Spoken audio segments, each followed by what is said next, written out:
Hello young chaps, welcome back to triple T academy. I hope ಎಲ್ಲ P U C ವಿದ್ಯಾರ್ಥಿಗಳು ನಿಮ್ಮ practical examinations ಅಲ್ಲಿ busy ಆಗಿರ್ತೀರಾ and then you are doing well with your practical exam ಅಂತ ಭಾವಿಸ್ತೀನಿ. So ನಿಮ್ಮ practical examinations and then P U board examinations ನಡುವೆ ನಿಮ್ಮ KCET ಎಕ್ಸಾಮಿನೇಷನ್ಸು ಸಹ ಇದೆ. In that very important update, ಯಾರೆಲ್ಲ ರಿಸರ್ವೇಷನ್ಸ್ನ ಕ್ಲೈಮ್ ಮಾಡ್ತಿದ್ದೀರೋ, ಸ್ಪೆಷಲಿ SC ರಿಸರ್ವೇಷನ್ಸ್ನ ಕ್ಲೈಮ್ ಮಾಡ್ತಿದ್ದೀರೋ ಅವರು ಇಂಪಾರ್ಟೆಂಟ್ ಆಗಿ ತಿಳ್ಕೊಬೇಕಾಗಿರೋ ಅಪ್ಡೇಟ್. ಸೊ ಈ ಹಿಂದೆನೂ ಸಹ ಈ ಅಪ್ಡೇಟ್ನ ಕೊಟ್ಟಿದೆ, ಬಟ್ ಎಷ್ಟೊಂದು ಜನ ವಿದ್ಯಾರ್ಥಿಗಳು ಈ ಅಪ್ಡೇಟ್ ಆಗ್ದಲೇ ನಿಮ್ಮ ಓಲ್ಡ್ RD ನಂಬರೇ ಅಪ್ಡೇಟ್ ಮಾಡ್ತಿದ್ದೀರಾ. ಸೊ ಹಾಗಾಗಿ ಕರ್ನಾಟಕ ಎಕ್ಸಾಮಿನೇಷನ್ಸ್ ಅಥಾರಿಟಿ ಅವರು ಪರ್ಟಿಕ್ಯುಲರ್ಗೆ ಅದಕ್ಕೆ ಒಂದು ನೋಟಿಫಿಕೇಶನ್ ಸಹ ರಿಲೀಸ್ ಮಾಡಿದ್ದಾರೆ.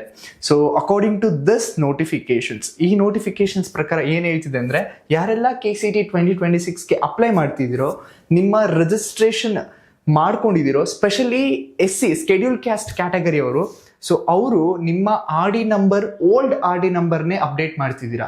So according to this notification ಪ್ರಕಾರ ಸ್ಕೆಡ್ಯೂಲ್ಡ್ ಕ್ಯಾಸ್ಟ್ ಅಲ್ಲಿ ಸಬ್ ಕ್ಯಾಟಗರಿನ ಡಿವೈಡ್ ಮಾಡಿದ್ದಾರೆ, category A, category B and category C. So ನೀವು ನಿಮ್ಮ ಸಬ್ ಕ್ಯಾಟಗರಿನ ಅಪ್ಡೇಟ್ ಮಾಡಾದ ನಂತರ ಲಾಸ್ಟ್ ಅಪ್ಡೇಟೆಡ್ RD ನಂಬರ್ನ ನೀವು ಅಪ್ಲಿಕೇಶನ್ಸ್ ಅಲ್ಲಿ ರಿಸರ್ವೇಷನ್ಸ್ ಕಾಲಮ್ ಅಲ್ಲಿ ಫಿಲ್ ಮಾಡಬೇಕಾಗುತ್ತೆ. Then only you are eligible to claim SC reservations. So please note this, specially ಯಾರೆಲ್ಲ SC ಸ್ಕೆಡ್ಯೂಲ್ಡ್ ಕ್ಯಾಸ್ಟ್ ಇದ್ದಾರೆ, ಸೊ ನಿಮ್ಮ ಫ್ರೆಂಡ್ಸ್ ಯಾರಾದರೂ ಸ್ಕೆಡ್ಯೂಲ್ಡ್ ಕ್ಯಾಸ್ಟ್ ಅಂಡರ್ ಅಲ್ಲಿ ಬರೋಂಗಿದ್ರೆ please share this video with them, because SC caste update ಆದರೆ ಮಾತ್ರ, so sub category ನಿಮ್ಮದು sub category mention ಆಗಿ RD ನಂಬರ್ ಅಪ್ಡೇಟ್ ಆದರೆ ಮಾತ್ರ ನೀವು ರಿಸರ್ವೇಷನ್ಸ್ ತಗೊಳ್ಳೋದಕ್ಕೆ ಎಲಿಜಿಬಲ್ ಆಗ್ತೀರಾ. ಅದರ್ವೈಸ್ ಓಲ್ಡ್ RD ನಂಬರ್ ಇದ್ರೆ ನೀವು ಎಲಿಜಿಬಲ್ ಆಗಲ್ಲ. ಜಸ್ಟ್ ಸ್ಕೆಡ್ಯೂಲ್ ಕ್ಯಾಸ್ಟ್ ಅಂತ ಮೆನ್ಷನ್ ಆದರೆ ಎಲಿಜಿಬಲ್ ಆಗಲ್ಲ.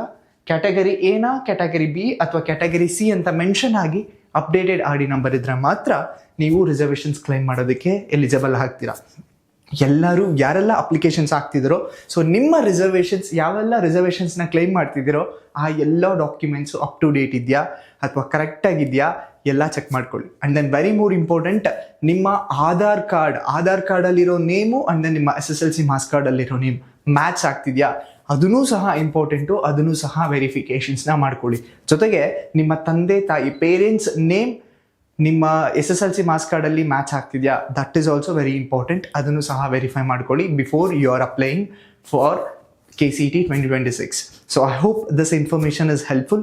ಸೊ ಇದೇ ರೀತಿ ಮತ್ತಷ್ಟು ಮಾಹಿತಿಗೋಸ್ಕರ stay tune and don't forget to subscribe our channel. And then specially ಈ ವಿಡಿಯೋನ ನಿಮ್ಮ SC ಫ್ರೆಂಡ್ಸ್ ಜೊತೆ ಶೇರ್ ಮಾಡ್ಕೊಳ್ಳಿ, ಸೊ ದಟ್ ಅವ್ರಿಗೆ ಅಪ್ಡೇಟ್ ಸಿಗ್ತಾ ಹೋಗಲಿ. Thank you and all the best.